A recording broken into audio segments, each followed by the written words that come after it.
Welcome to lesson 2. We are moving from understanding addiction as a disease into understanding why it's a disease at the biological level. So in the previous lesson, we talked about the disease model conceptually. Now we're going to go deeper into what's actually happening in the brain. And this is where things start to click a lot for counselors because you begin to see that the behaviors that clients present with are not random. They're really connected to real measurable changes in brain functioning. So this lesson is not about turning you into a neuroscientist, but really it's just giving you enough understanding to explain addiction clearly. We want to be able to respond to our clients more effectively and make better clinical decisions. So as we're going through this, I want you to constantly connect what you're learning to real client behaviors that you've seen. So think about cravings or relapse, impulsivity, denial. All of these things have a biological component to them. And when you understand that, your frustration is going to decrease and your effectiveness is going to increase.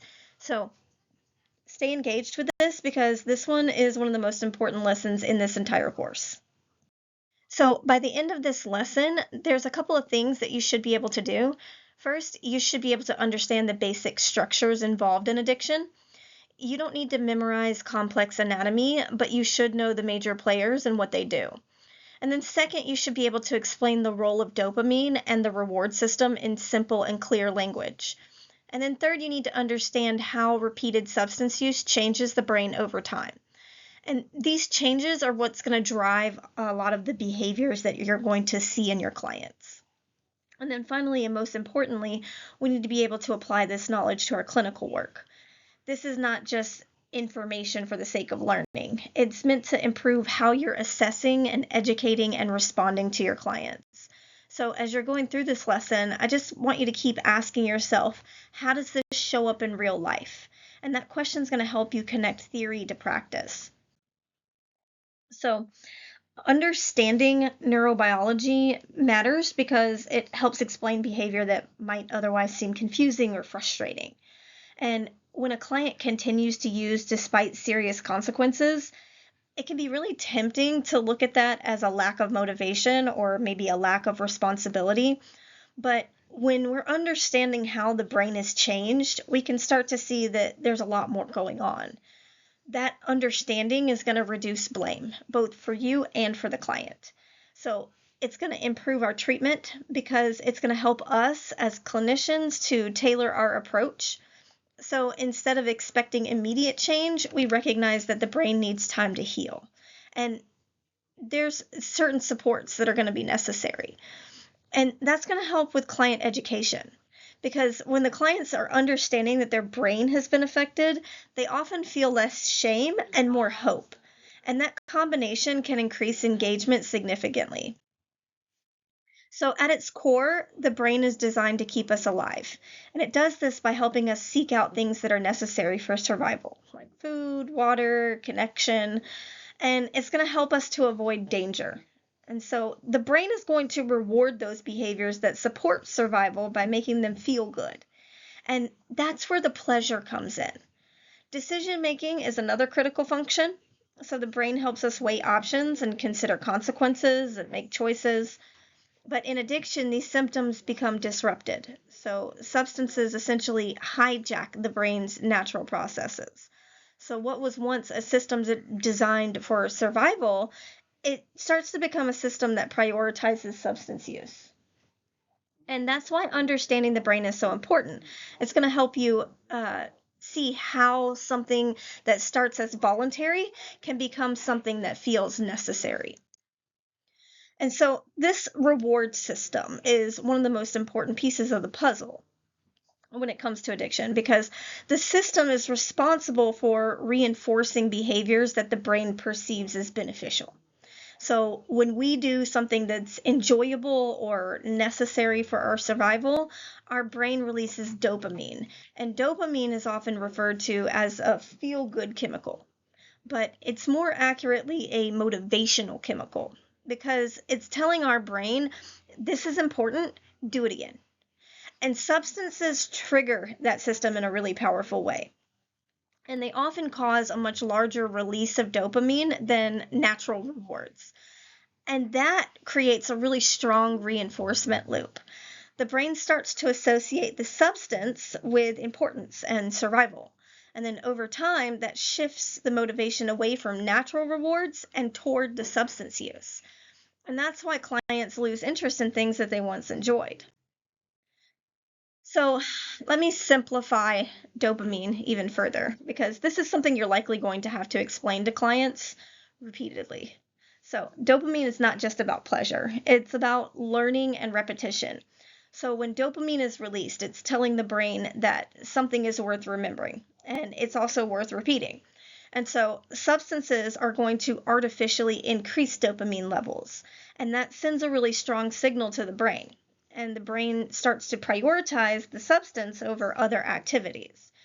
And it's not because the other person or that person doesn't care about those activities anymore. It's because the brain has been trained to see the substance as more important. And that's a really key point that you can use in psychoeducation, because it's going to help the client to understand why their priorities have shifted and why it feels so difficult to change. So there's three main areas of the brain that we focus on when we talk about addiction. The limbic system, this is what's responsible for emotions and reward. So this is where the cravings live and where pleasure is processed. The prefrontal cortex is the very front of the brain. This is right behind your forehead. It's responsible for decision making and impulse control and judgment. And it's not even fully developed until you're 25. And then we have the brainstem, which is right there at the base of the spine, and that controls our basic survival functions. I call it the feed and breed, fight or flight part of your brain. It's the first part of your brain that's actually active when you're born. So in addiction, the limbic system becomes overactive, and this can be the mesolimbic dopamine system. You're getting an overdrive, and the prefrontal cortex becomes less effective.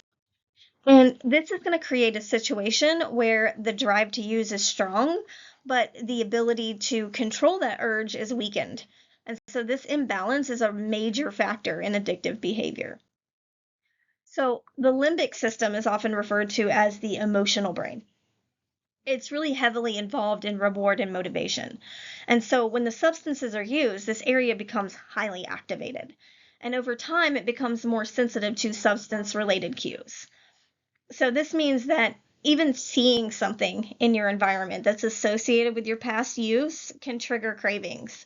Like, I know for me personally, when I quit smoking, I passed by a school and there was a green and white sign, and all of a sudden I wanted to smoke a cigarette because the box that I had smoked, or the brand that I smoked, had a green and white box. And so this is why triggers are so powerful. They're not just psychological, they're also biological or physiological. The brain has learned to associate certain cues with rewards, and so it responds accordingly. The prefrontal cortex, like I said, is right behind your forehead. That's responsible for your higher level thinking. It helps us make decisions and control our impulses. And it also helps us to consider consequences. So we're able to rationally think things through. In addiction, though, this area becomes less active. I kind of explain it to my clients like I've cut the brake line. That prefrontal cortex is my brake, or my mommy part of my brain that says, that's probably not a good idea to go streaking across the football field, you know. Um, so if I consider that my brake, my regulator, if I'm cutting that brake line. And that means that even when somebody knows the consequences of their behavior, they still struggle to act on that knowledge. And it's not because they don't care. It's because that part of the brain that's responsible for control is not functioning at full capacity. And this is another key point for reducing your judgment. And then over time, the repeated substance use is going to lead to changes in the brain. And the brain is going to adapt to the presence of the substance. And that leads to tolerance. And tolerance is where more of the substance is needed to achieve the same effect. So one pill doesn't cut it for me anymore. One beer is not going to do it. I'm going to need two, and then I'm going to need four. But it also leads to dependence, where the body starts to rely on the substance to function normally. And when you don't have it, you feel like crap. And so these changes are part of what makes addiction a disease. They're not just simply behavioral patterns, they're physical. They're physical changes in the brain and physical changes in the body. So let's take a moment to clearly separate the two terms that are often used interchangeably, but they mean really different things. So there's tolerance and dependence. Tolerance means that the body's adapting to a substance so that over time, the same amount no longer produces the same effect. And that means that the person has to use more of the substance to feel what they used to feel. Dependence, on the other hand, means that the body has adapted to the point where it needs the substance to function normally. So without it, withdrawal symptoms are going to happen. And these two concepts often show up together, but they're not the same thing. A person can have tolerance without full dependence. And understanding that distinction is going to help you to assess where somebody is in their substance use pattern. So from a counseling perspective, this matters because clients are often going to minimize their use by saying things like, oh, I can handle it, or it doesn't affect me like it used to. And what they're actually describing is tolerance, not control. If they say something like, I can drink everybody under the table, or I can really hold my liquor, that is describing tolerance. And that is a critical shift in our understanding. When we hear statements like that, it's an opportunity to educate, not confront, but to educate. So we want to help the client see that needing more of the substance isn't a sign of strength. It's a sign that our body's adapting in a way that is increasing our risk. And I also want you to think about how dependence shows up in behavior. So this might look like somebody planning their day around the substance use, or maybe feeling unable to function without it. These aren't just habits, they are physiological adaptations.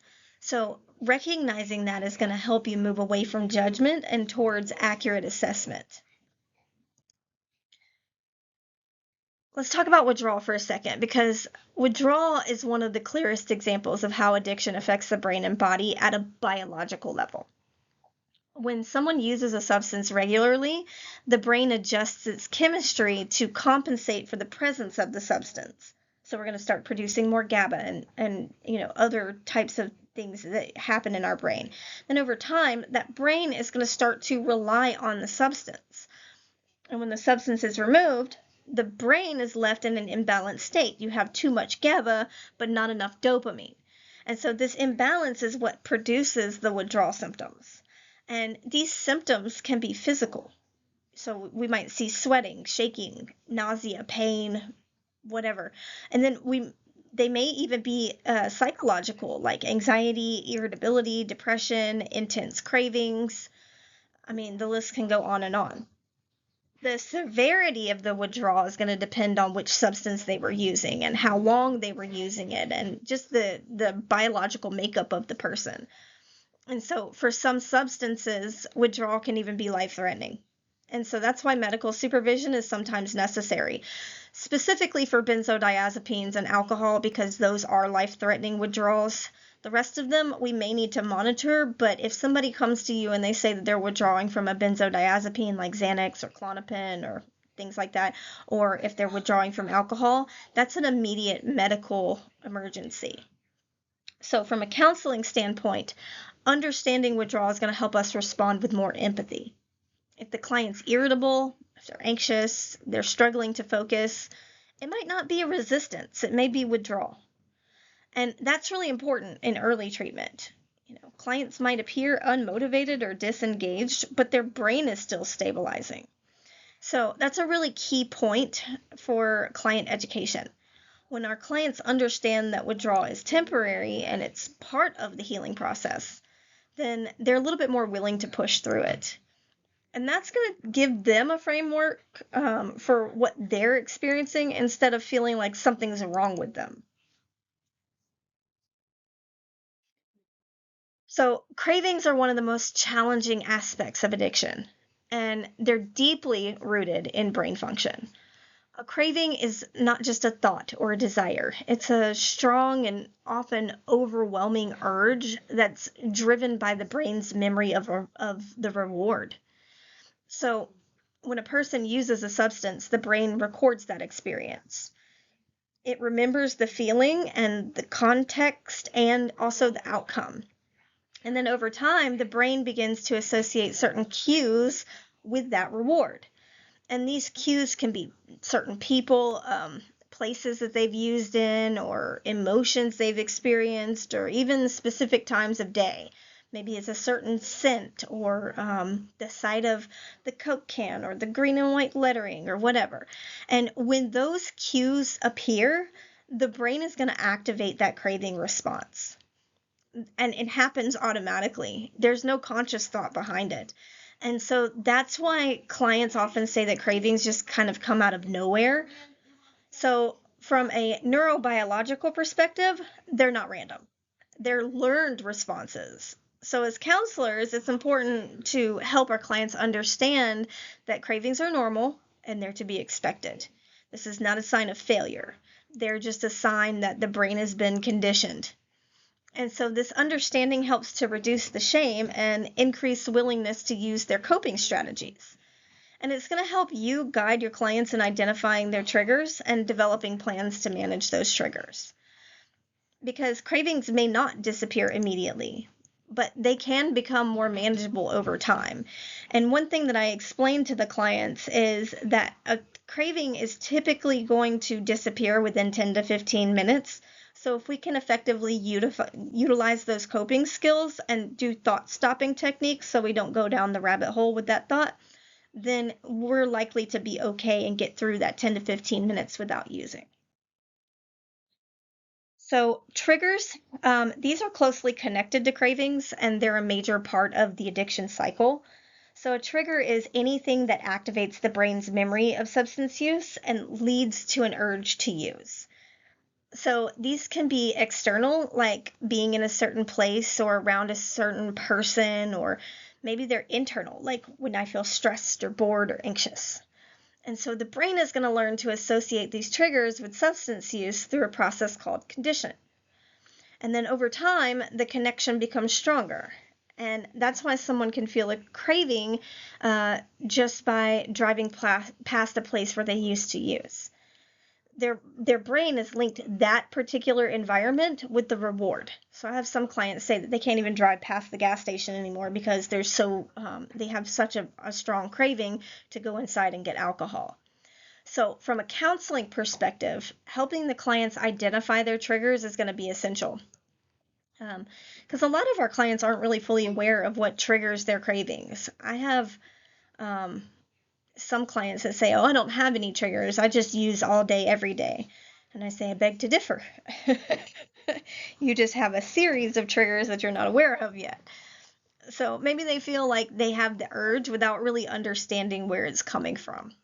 And when we increase that awareness, we give them a little bit more control because we're helping them to develop some strategies to avoid those situations or triggers and manage how they're responding to the triggers.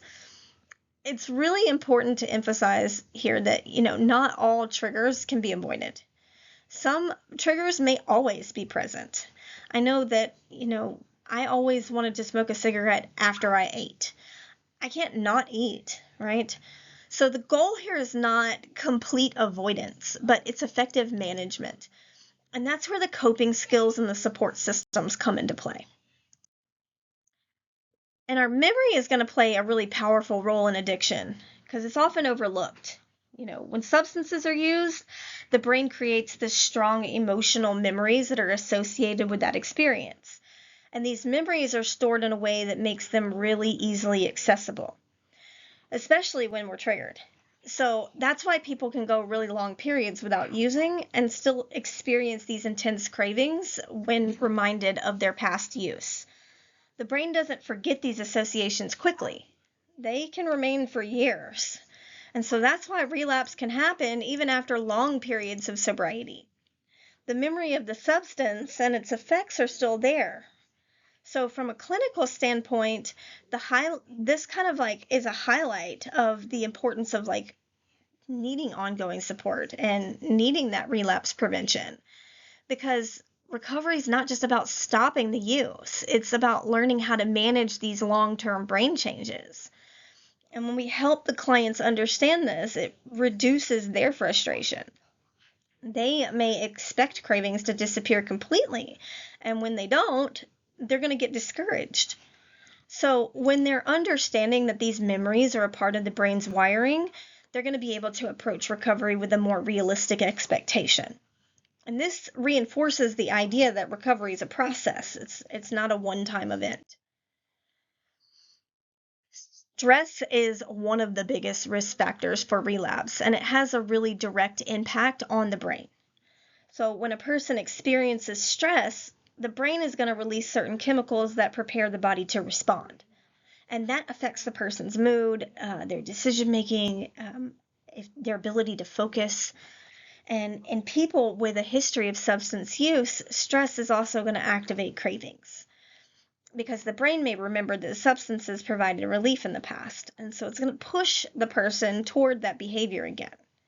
It's not just psychological, it's a biological response. And chronic stress can also weaken that prefrontal cortex, which is that impulse control portion of the brain. And that's going to make it harder to resist the urges. So from a counseling perspective, addressing stress is critical. You can't focus only on substance use.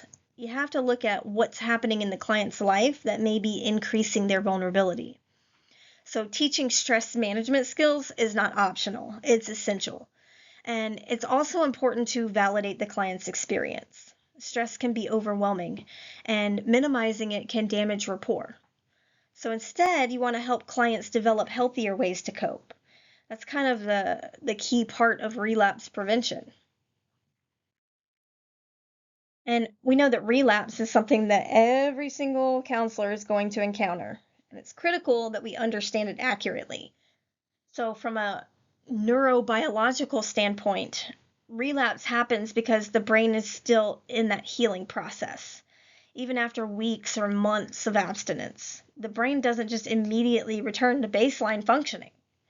So the reward system may still be dysregulated, and the prefrontal cortex may still be recovering its ability to regulate impulses and make those sound decisions. And that's going to create a situation where the individual is more vulnerable to triggers and stress. And when these high-risk situations come up, the brain kind of defaults back to previously learned behaviors. It's kind of like when you move your trash can. Your first instinct is to go where the trash can's always been. And you may even throw your trash on the floor, and that would be what we consider a relapse. And even days or weeks later, your first instinct is to go back where the trash can used to sit. It's not because the client doesn't care or they don't want to change, right? It's because the brain's still wired in a way that prioritizes that substance use under certain conditions.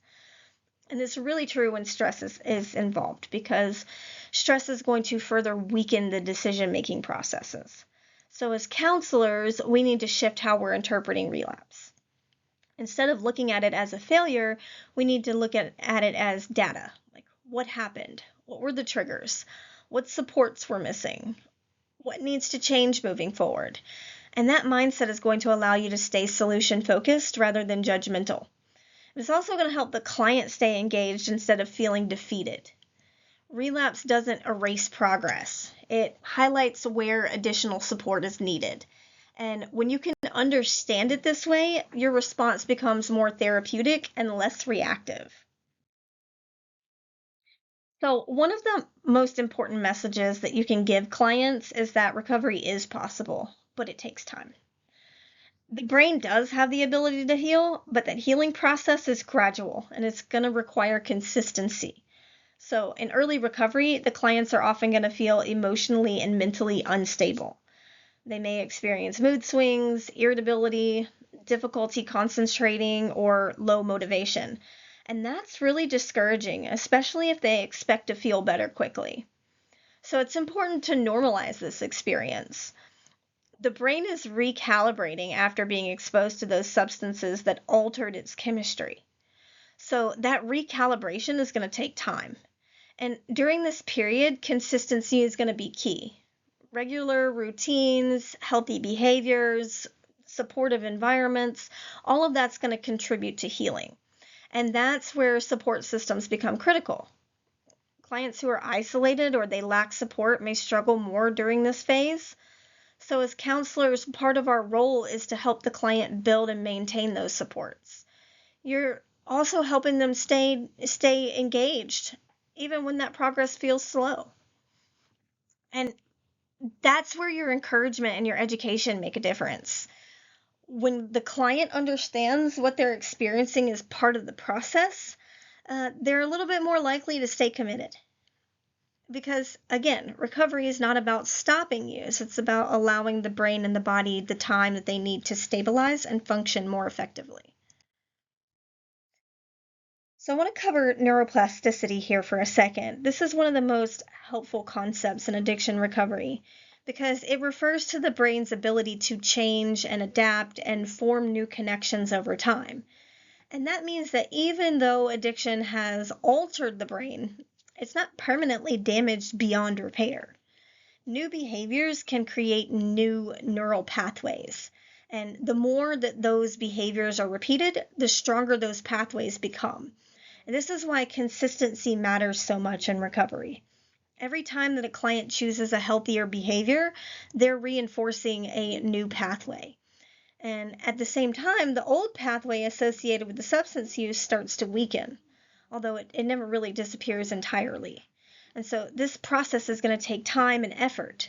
And early on, these new behaviors, they're going to feel unnatural. They're going to feel difficult. It's just going to be really hard. And that's because the old pathways are still stronger. But with repetition, the balance starts to shift. So as counselors, our role is to help clients stay engaged in these new behaviors long enough for the brain to adapt. We're not just helping them make better choices, we're helping them reshape their brain. And this is a really powerful perspective, and it can be really motivating for clients when they understand it. Sometimes I liken this to a path, like through the woods, and I'll draw a line on the screen, and I'll say, okay, this is the first time you walk through the woods. It's going to be really difficult. There's going to be sticks in the way and brush and trees and all types of things. But then the next time you go down that path, it's going to be a little bit easier because you cleared out some of the stuff the first time. And the second time you clear it out a little bit more. And then the more that you travel down this path, the more well-worn it becomes. And the easier it is to walk down this path. And I'll ask my clients, do y'all have any cut-through paths in your neighborhood? You imagine how well worn down that cut-through path is because people have just been utilizing this path. Well, let's say one day you start walking and then you decide, I don't want to go down that path anymore. I want to go down this path. It's going to be really difficult because there's trees and brush and sticks and all types of things in the way. And it's going to be so much easier to go down this easier, well-traveled path. It's going to be harder for you to go down this path, but it becomes easier the more that you utilize this path. And eventually, some sticks and brush and things will start growing in this area and make it a little bit more difficult for you to go down that path. And you'll start using this path a little bit more.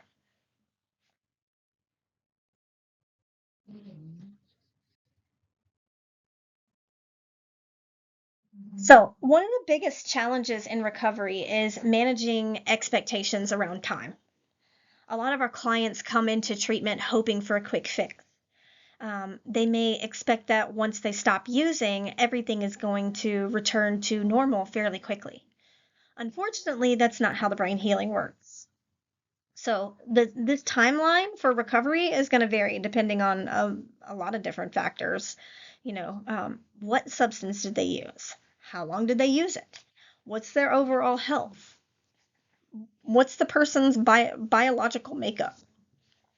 Some improvements we can be seen in weeks, while others take months or even years, and that is really frustrating for clients, especially when they're putting in effort but they're not seeing immediate results.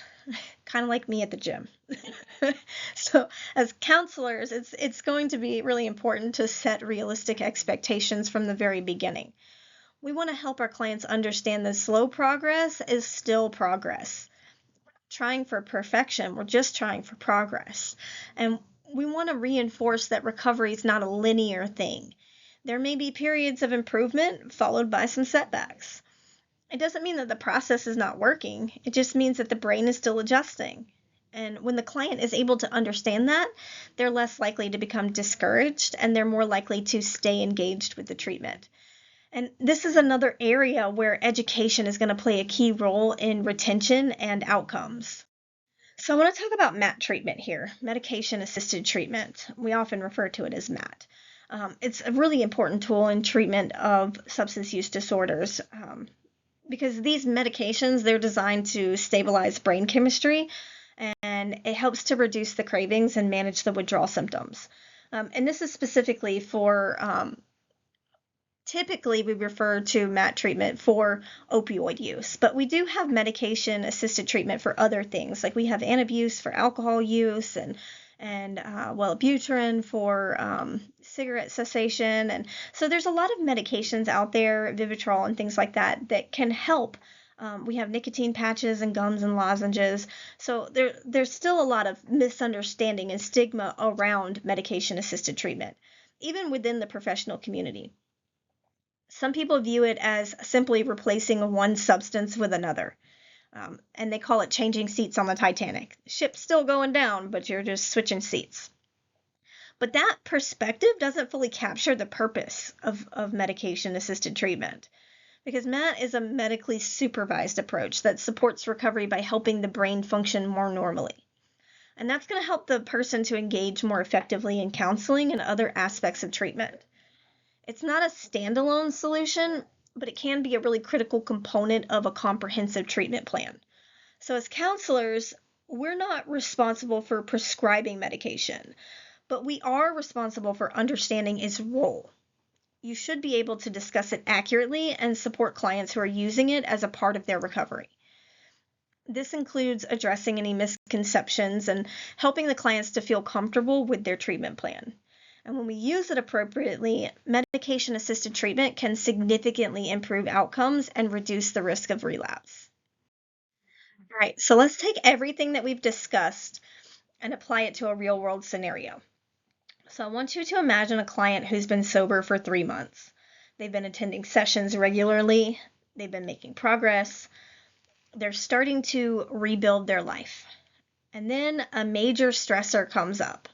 And it could be something like maybe losing a job or experiencing a breakup or dealing with a family conflict.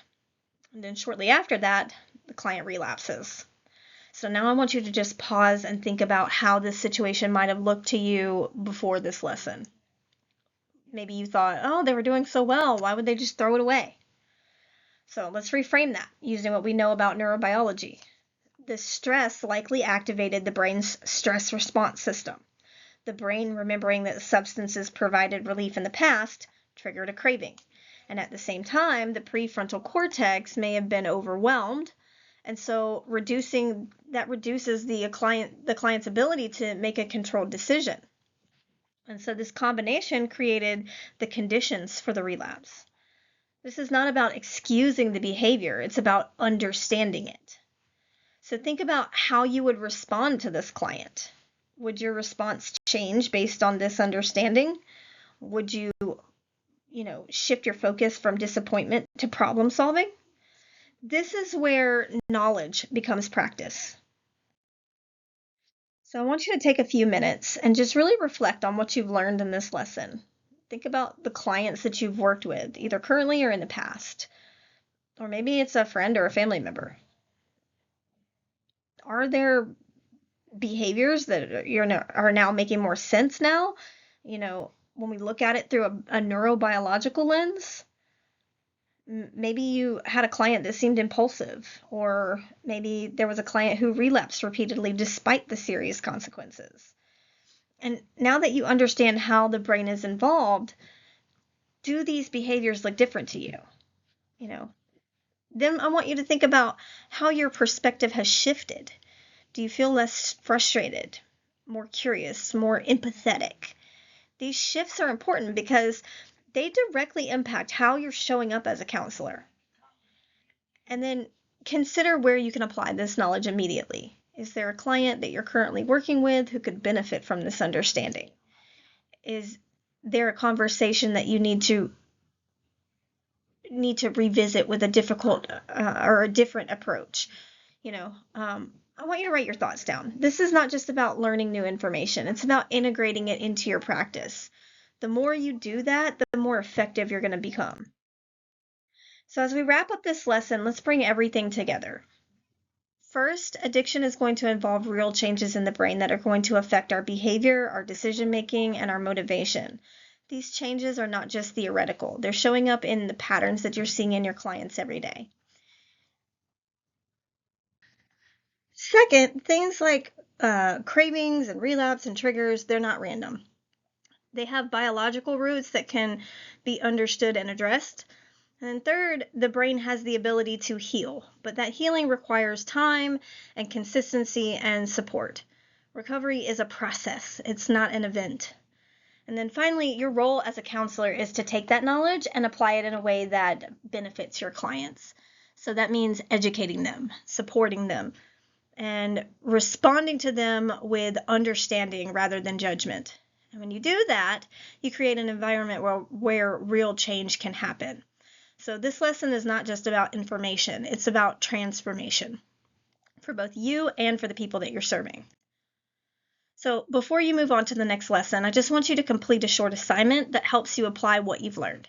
First, you're going to write out how you would explain the neurobiology of addiction to a client in simple and clear language.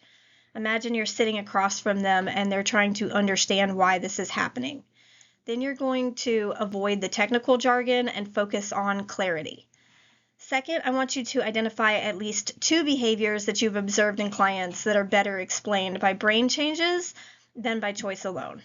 This could be something like relapse, impulsivity, or maybe difficulty managing cravings. The goal of this assignment is to bridge the gap between knowledge and practice.